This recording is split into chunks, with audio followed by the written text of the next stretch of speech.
we're all retarded, so you're retarded. You have to be careful when you say that. You are emotionally or mentally disabled. But you're retarded. That's good. I wanted to wish you guys a big success on your budding radio careers. Well, we're certainly trying hard. And now, listen, I want to tell you and all our listeners, we need you to press that following button to show the support for our show. I got the email. You did? Yeah, now I just got to get a computer. Well, Leroy, you could always steal one. I mean, you were really good at that back in the 7th grade. What kind of phone do you have? A telephone. Is it a cell phone? I don't know what that is. Tell me something, Leroy. Rumor has it that when something happened and someone told you to dial 911, you said you can't because there's no 11 on the dial. That's correct. That's a true story. A cop told me that. I remember that, Leroy. Anyway, I want to wish you guys the best of luck on a serious note, and I'm sure the phone is going to start ringing off the hook. That's all right, and tell your charming wife I'm planning to dye my scalp pink. Okay, did you find the article, by the way? Yes, I did. Thank you. Okay, all right. I would have her sign it, but it won't do me any good. Well, you guys, good luck, and I certainly will speak to you soon. Thank you very much. Appreciate it. Right. Have a good night. Bye-bye. Ladies and gentlemen, that was a fellow educator from back in the day. We used to get through many a day with humor, get through many a lesson with humor. In fact, get through our lives with humor. And I thank him for calling. He's one of our West Coast listeners right now, and I thank him very much. Obviously, Leroy James was not his real name, but I don't want to mention his name unless he gives me the okay, but I'll find out for next time. Felix? I thought he was your student for some reason. Well, so he said. You know, you have to understand that he enjoys pulling your leg, okay? He was always a very funny teacher, very funny tennis instructor, semi-pro, an excellent golfer, and now in his retired years, the golfing he enjoys, the tennis not so much because he injured his elbow, but he does play softball. He is the president of his league out there on the West Coast, and right now they're having a little bit of a hiatus, and they're ready to start up again soon. So I'd also like to wish him a very happy 67th birthday coming up, I think. Either 67, 67 coming up in December. But that's one caller. I'd like to have other people call in as well. You don't have to be so funny. You could be very serious if you like. Remember, the number is 516-665-1860. And you can Skype us at Trucking to Heaven. And we have another call. So let's see who this is. You're live on Trucking to Heaven. And who's calling? Hey, Felix, this is Don calling. Don, long time no hear. And how you been? I've been well. Yeah, we talked, I guess, a couple of months ago. Yeah, in a while. So. Time goes by fast. What's the topic tonight? I've been trying to tune in, and I guess there's some technical difficulties or whatever. I don't know, but we are discussing today gun control. Gun control. What is the cause? What is the root of it? And how do we stop all these murders and shootings? Yeah. I don't know that I can articulate anything that would be a revelation, but I have my own thoughts. If I can, that's what we want to hear. That's fine, Don. That's what we want to hear. Okay, there are a couple of things that this past week I was impressed with. Tom Friedman, who is my favorite, one of my favorite New York Times author and columnist, wrote I thought a very important article about how we're perceived. You know, Tom Friedman travels all around the world, and he reports from, you know, Beirut, and he reports from Israel, he reports from Paris, and he had a pretty, I thought a pretty interesting article this week about how we're perceived overseas, America, and so that's been on my mind, you know, because we're going through so much. I mean, there's so much. You could talk about gun control, you could talk about abortion, all the social issues, the deficit and all that. But, you know, people overseas, from his report, are saying, what the heck's going on, guys? And I wondered if you guys had some thoughts about how we're perceived. I'm worried about our country. I think everybody is. I'm still confident and optimistic that we're still a strong country. I still think people look to us, although they're questioning about our values and standards because of what we're going through. How can we have come to a point where we almost went through default? I mean, it was incredible. His reporting is that there are people from different countries in Europe, and I don't know about Asia, but in Europe, they're saying, what the heck are you guys doing? I mean, what's going on over there?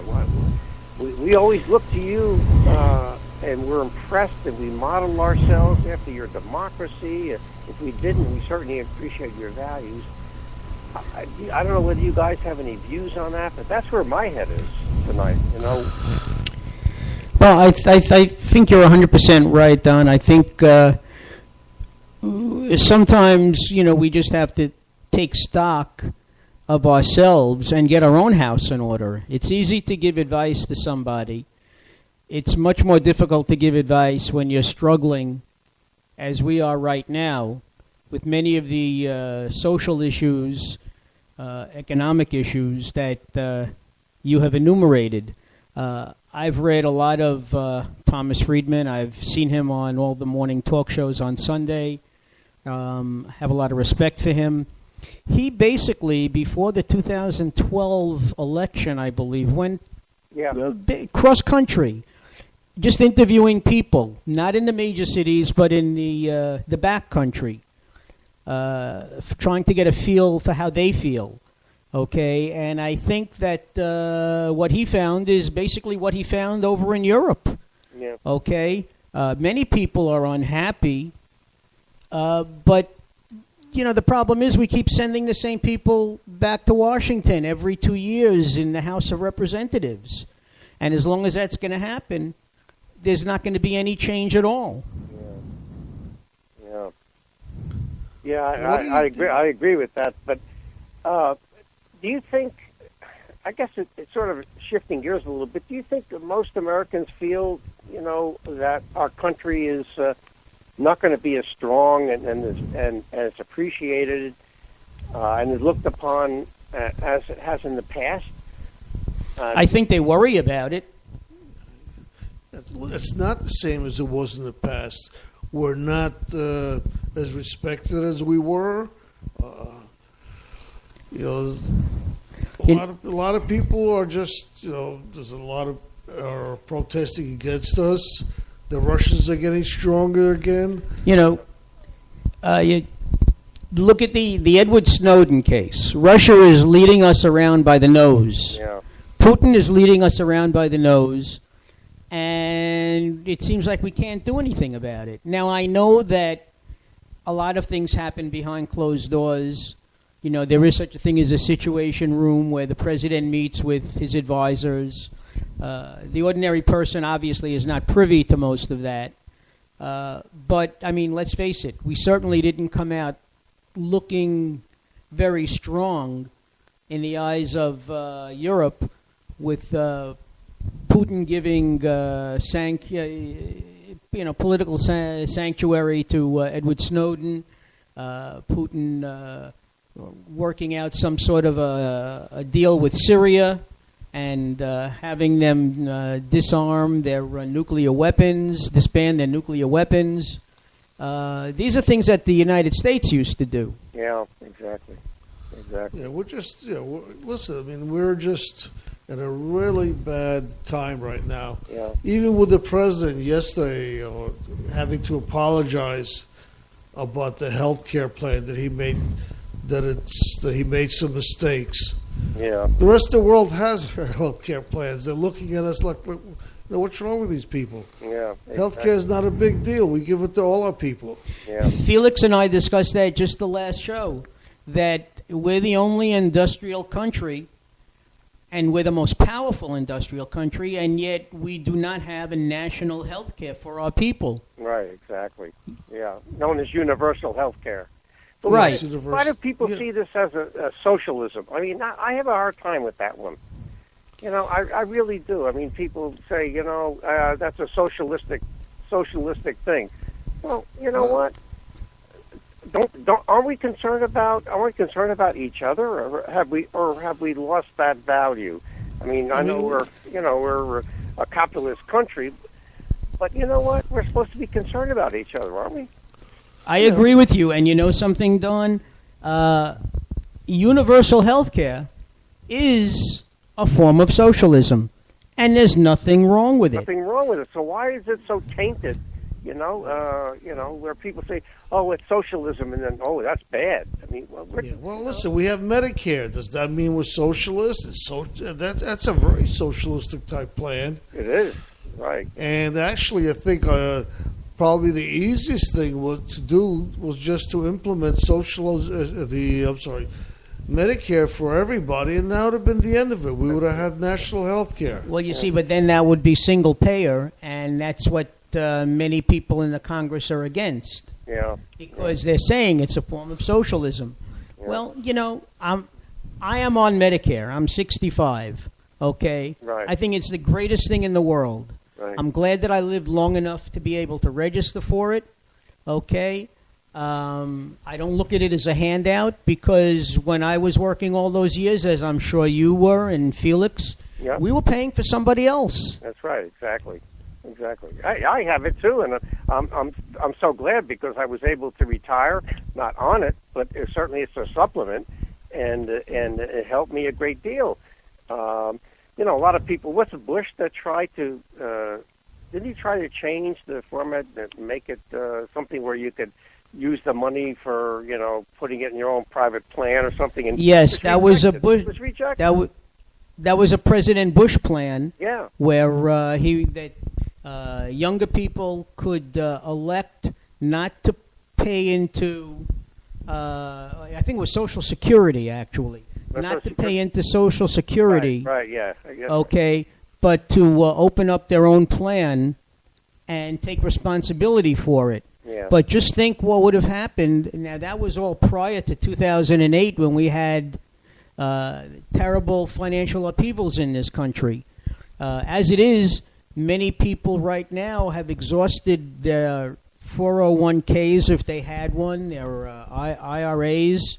They have no savings left, and many people feel that they're going to be working until they drop. Yeah, I know. It's just terrible. Well, we're struggling, aren't we? And I still think we're the greatest nation in the world. And Yes, we are, and I I'll hope we be the always first. will be. You know, that's my prayer. I hope we always will, and I think we will. Donald, God bless America. Hey, you betcha. Hey, good talking to you guys. I'll talk again. Yes. Good talking to you. All right, You have be a well. good night. All right. All right. Bye-bye.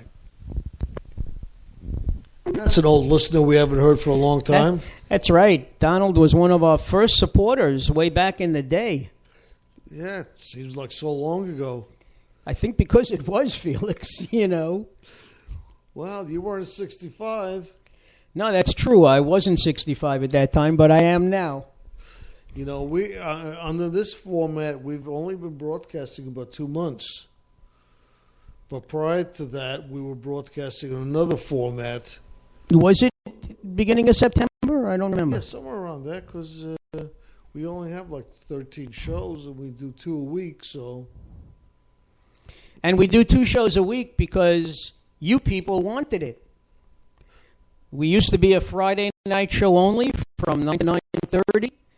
Then it became Monday and Friday from 9 to 9:30. And when we needed the extra time, Spreaker was very kind to us. We now have 9 to 9:45. So, ladies and gentlemen, 516-665-1860. Here we are, waiting to hear from you. We've already